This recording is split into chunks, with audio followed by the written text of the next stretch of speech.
Tšauki tšau! Jagan enda järgmist kirjutatud kannatamatusest ja kiirustamisest. Ja see kõlab järgmiselt.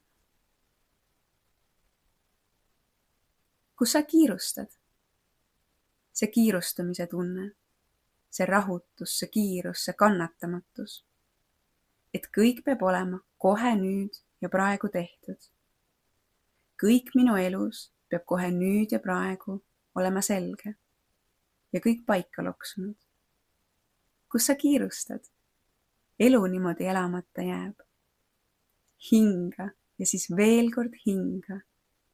Puhka ja siis puhka veel.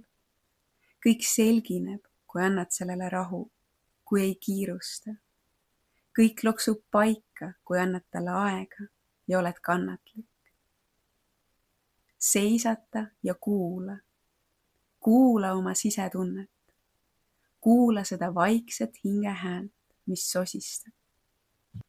Oota ja vaata, rahune ja sa näed.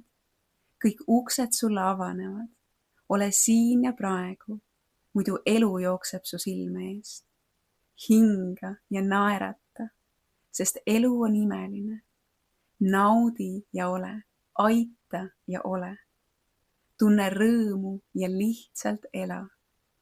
Usalda ja elu näitab, kui imeline ta on. Kui suursugune ja imeline elu on sind ootamas.